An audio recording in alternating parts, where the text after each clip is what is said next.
비트코인은 지난번 사이클만 하더라도 거의 30% 하락이 사이클 내내 한 5번에서 6번 있었어요. 30%라고 하면은 뭐 7천만 원, 6천만 원대까지 간 거거든요, 다시. 그 정도가 뭐 대여섯 번 있는 게 그냥 기본이다 라고 생각을 좀 하실 필요가 있겠습니다.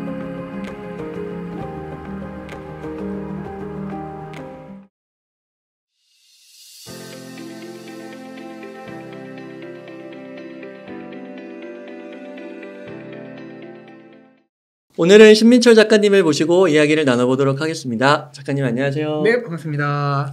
작가님 베스트셀러 작가로서 너무 유명하시지만 셀프 소개 한 번 더 부탁드리겠습니다. 네, 안녕하세요. 웅달책방에 지금 여러 번 출연한 것 같은데 저는 멘탈이 전부 다 채널에서 투자와 관련된 얘기를 하고 있는 철이형이라고 합니다. 반갑습니다. 네. 비트코인 슈퍼사이클 네. 이 책이 장안의 화제입니다. 그런가요? 네, 이제 5세를 찍고 네. 네, 서점에서 빨리빨리 달라고 난리인데요. 그렇습니까? 혹시 이런 결과를 예상하셨는지? 네, 예상했다고도 못했죠. 왜냐면은 비트코인이 오를 거란 확신이 있었으니까. 또 비트코인이 오르면은 책도 당연히 팔릴 거란 그런 믿음이 어느 정도 있었죠. 이렇게 그 경제경영에서 순위권에 드셨다가 이제는 종합까지 그런가요? 20위 갔다가 16위까지 올라가시더라고요. 종합은 진짜 힘든 걸로 알고 있거든요. 그렇습니까? 네. 혹시 기분이 어떠신가요? 네, 기분 굉장히 좋고요. 네. 뭐 더 오를 수 있으면 더 좋을 것 같아요. 네, 그래서 더 많은 분들이 책을 보게 되면은 더 많은 분들이 큰 투자의 기회를 얻을 수 있지 않을까 생각이 돼서 굉장히 기대가 큽니다. 네, 그래서 책을 읽어보신 분들이 너무 쏙쏙 핵심 포인트만 너무 잘 써주셨다고 너무 좋아하셔가지고 시청자분들 가운데서 아직 못 읽으신 분들은 꼭 한번 읽어보시면 이 비트코인 불장을 같이 할 수 있지 않을까 기쁘게. 네, 그러면 작가님 한번 질문을 드려보면 FOMC 이후에 비트코인 가격이 또 급등을 했어요. 그래서 처음에 한 8,900인가요? 업비트 기준으로. 앞자리가 바뀌어가지고 좀 놀라셨다는 분들이 있었는데 다시 이제 1억 근처까지 이렇게 올라왔는데요. 지금 장세 좀 어떻게 보세요? 일단 전혀 놀랄 일이 아니고요. 이번 사이클에도 이미 20% 넘는 하락이 4번이나 있었기 때문에 이번에 최대로 내려갔던 게 17.6% 정도거든요. 그러면 이번 사이클 동안 있었던 20% 이상의 하락에도 못 미치는 거죠. 그렇기 때문에 뭐 이 정도의 변동성은 비트코인에서는 흔하게 있는 거고 오히려 별로 안 내렸다 라고까지 느껴지고요. 더 추가적인 하락까지도 생각을 했었는데 오히려 적었고 FOMC를 앞두고 가격이 내렸던 이유는 분명하죠. 우선 첫 번째로는 가격이 너무 빠른 시간에 크게 올랐고요. 그러니까 어느 정도 차익 실현이 필요했던 상황이고 그다음에 두 번째는 이번에 물가가 계속 높게 나오고 실업률도 이번에 좀 오르긴 했지만 여전히 4% 이하의 낮은 실업률이잖아요. 그렇게 계속 경기가 강한 상태를 유지하면서 연준이 긴축을 좀 더 오래 할 거다라는 그런 우려가 있었어요.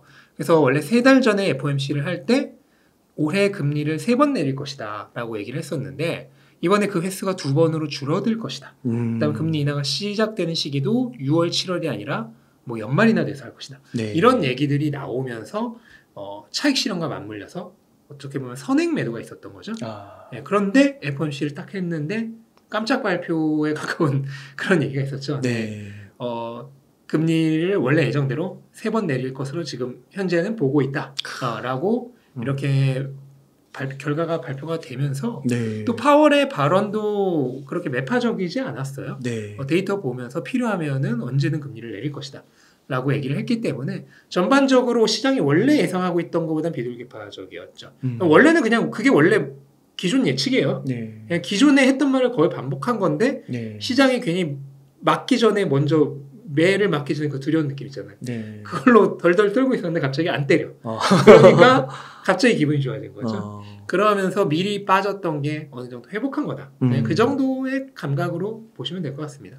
그러시군요. 그러면은 그 작가님은 이렇게 물가가 잘 안 잡혀가지고요. 긴축 기조가 조금 더 오래될 것이다 이런 게 나오면 혹시 막 겁나거나 그러지 않으세요? 아니 지금은 오히려 경기가 강하고 물가가 서서히 내려가는 게 오히려 더 좋은 거예요. 여기서 갑자기 실업률이 치솟으면서 물가도 확 내려가고 그러면은 금리가 당연히 더 빨리 내리겠지만 경기 침체로 흐를 수가 있거든요. 그럼 경기 침체로 흐르게 되면 아직까지는 비트코인은 어쨌든 위험 자산에 가깝기 때문에 그렇게 경기가 확 무너지면 그게 오히려 더 손해입니다. 그렇군요. 네. 그래서 오히려 경기가 받쳐주면서 금리는 어차피 내릴 거잖아요. 네. 천천히 내려가는 게 오히려 이 사이클을 더 장수하게 만드는, 더 길게 가는 네. 사이클로 만들 수 있는 그런 배경이 될 수 있죠. 제가 신민철 작가님 영상 올려주시면 제가 아침에 올려주시면 진짜 꼭 보거든요. 근데 자주 안 올려주시는 거예요. 매일매일 올려주시면 좋은데. 네. 그것도 공급량을 반으로 줄였습니다. 그렇죠. 너무 또 바쁘시고 그러시니까요. 너무 감사하게 보고 있는데 오늘도 저는 진짜 한 방 머리 맞은 게 오히려 이렇게 조정받은 게 좋다. 그렇죠. 네. 이제 털고 간다. 네. 뭐 이런 얘기를 해주셨거든요. 네. 그 부분 한 번만 더 설명해 주실 수 있을까요? 지금 비트코인의 평균적인 투자자들의 그 매수 가격이다. 우리 평단이라고 하죠. 네. 그보다 가격이 지금 상태에서도 굉장히 많이 높아요. 지금 50일 이동 평균선이 대략 한 58,000에서 9만 달러 사이에 있거든요. 네. 그러면은 그게 어떻게 보면 50일이라고 하면 단기잖아요. 네. 그럼 단기 투자자들의 평균 가격보다도 이번에 가장 많이 조정받았을 때도 6만 달러 위였으니까 네.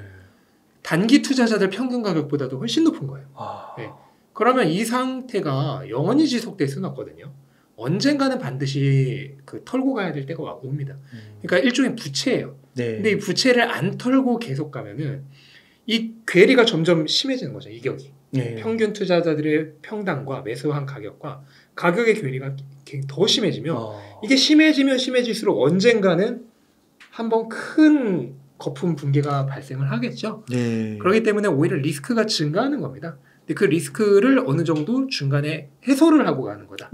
라는 측면에서 좋은 게 있고 또 이런 기회가 있으면은 새로운 투자자들이 많이 유입돼요. 네. 그럼 새로운 투자자들이 많이 유입되면 어떤 현상이 일어나냐면 기존에 싸게 샀던 투자자들은 팔고 나가고 새롭게 비싼 가격에 요즘 가격에 최근 가격에 들어온 투자자들로 손바뀜이 되면서 평균 매수 가격이라고 하는 게 크게 오르죠. 네. 네.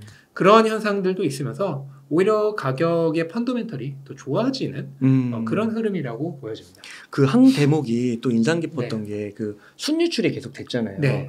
그럼에도 불구하고 대규모 순유출이 발생했음에도 불구하고 한 10몇 %밖에 안 빠졌다. 그렇죠. 그게 원래는 이 정도면 더 빠져야 된다고 봐요. 그렇죠. 우리가 지금 ETF만 생각하고 있었잖아요. 네. 근데 최근 3일 동안 그레이스케일이 물량을 어마어마하게 쏟아내면서 거의 15억 달러, 14억 달러 이 정도로 쏟아내면서 네. 지금 3일 연속 ETF 순유입, 순유출량이 순유출로 흘렀어요. 3일 동안 계속 유출이 된 거예요. 네. 그러면은 우리가 생각하기에는 이 사이클은 ETF만으로 이루어진 사이클이니까 그렇게 ETF가 3일 연속 팔았으면은 가격이 거의 폭락을 해야 되는 거 아닌가라고 생각을 했는데 이번 사이클에 4번이나 있었던 20%의 하락에도 못 미쳤어요. 6만 달러를 지킨 거죠. ETF가 3일 연속 팔았는데도. 그 얘기는 ETF 아니어도 가격 좀 내리면은 사려고 대기하고 있는 사람들이 어마어마하게 많다라는 걸 입증한 거죠. 네. 네. 그러니까 이제 작가님께서는 과거에도 이런 하락장을 많이 경험해 보셨으니까. 그럼요. 네. 그리고 많이들 얘기하시더라고요. 과거에 이렇게 경험해 보신 분들, 돈 버신 분들은 10몇 % 이거는 일상이라고. 그렇죠. 그거예요. 진짜 손방망이라 이런 얘기 많이 하시더라고요. 10몇 % 정도는 사실 비트코인에 있어서는 조정이라 부르기도 민망한 그냥 단기 하락. 그렇군요. 정도로 얘기를 해야죠. 그러니까 이게 주식시장 하시다가 이제 비트코인 슈퍼사이클. 그렇죠. 갑자기 들어오신 분들은 이제 놀랐죠. 놀라서. 네. 10몇 %면 거의 이거 뭐 없어지는 거니까. 그럴 수 있는데, 암호화폐 시장 비트코인은 지난번 사이클만 하더라도 거의 30% 하락이 사이클 내내 한 5번에서 6번 있었어요. 네. 30%라고 하면은 7천만 원, 6천만 원대까지 간 거거든요. 다시. 네. 그 정도가 5번 있는 게 그냥 기본이다. 네. 라고 생각을 좀 하실 필요가 있겠습니다.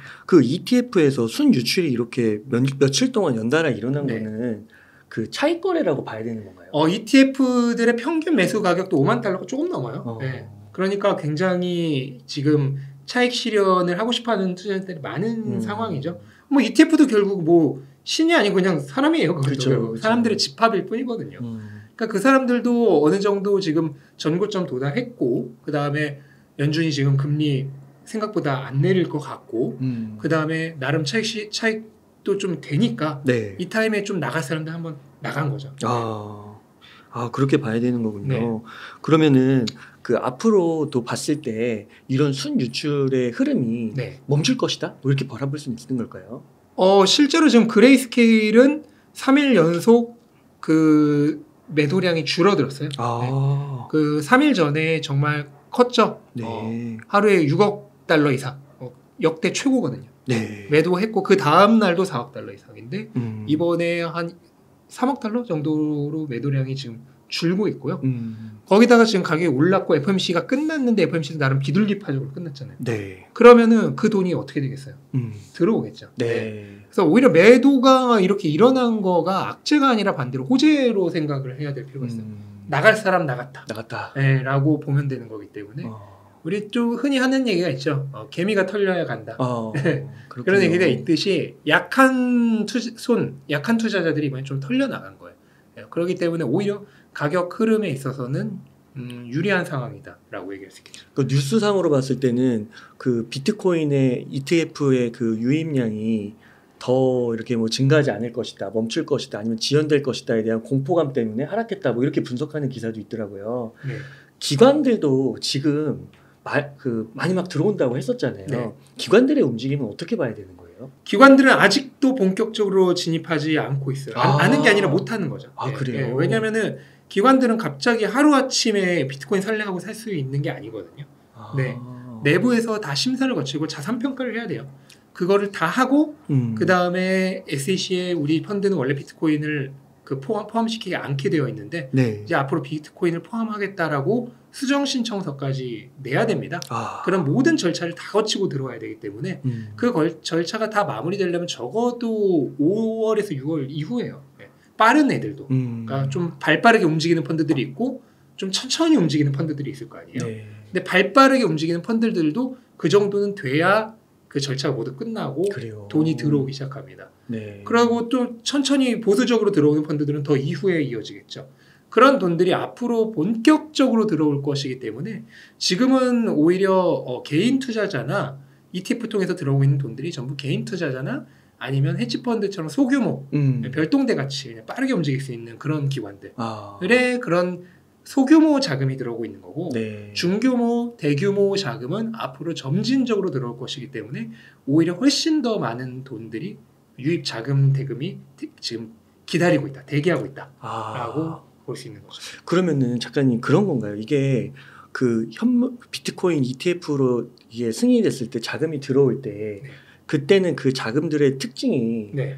중장기적이다, 네. 그러니까 단기적이지 않다 이런 이야기를 했었던 것 같은데 네. 아직은 그런 중장기적인 자금은 덜 들어왔다. 그렇죠, 덜 들었다고 해야죠. 왜냐하면 펀드의 자금들은 대부분 뭐 우리 뭐 개인이 그냥 주식이나 비트코인 거래하는 것처럼 그쵸. 뭐 어제 샀다 오늘 팔고 맞아요. 이렇게 안 하잖아요. 네. 뭐 기본이 최소 몇 달에서 많게는 몇 년이잖아요. 네. 그런 자금이 들어오는 거고 또 기관들은 자신들의 그 할당량이라고 하는 게 있어요. 예를 들어서 이 펀드에 비트코인을 3% 포함시켰다. 그럼 3%를 갑자기 하루아침에 다 넣지는 않거든요.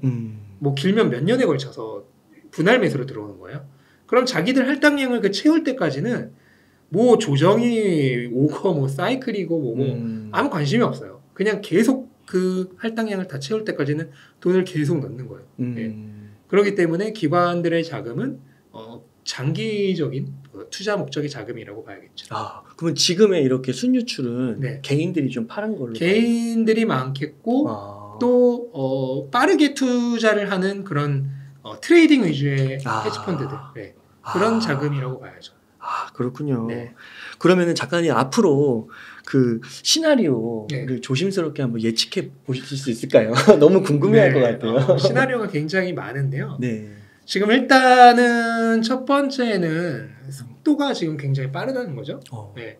왜냐면 반감기 이전에 전고점을 돌파한 적이 한 번도 없었는데 이번에 처음으로 돌파를 했잖아요. 네. 다만 아직까지 그 전고점을 완전히 돌파한 건 아니에요.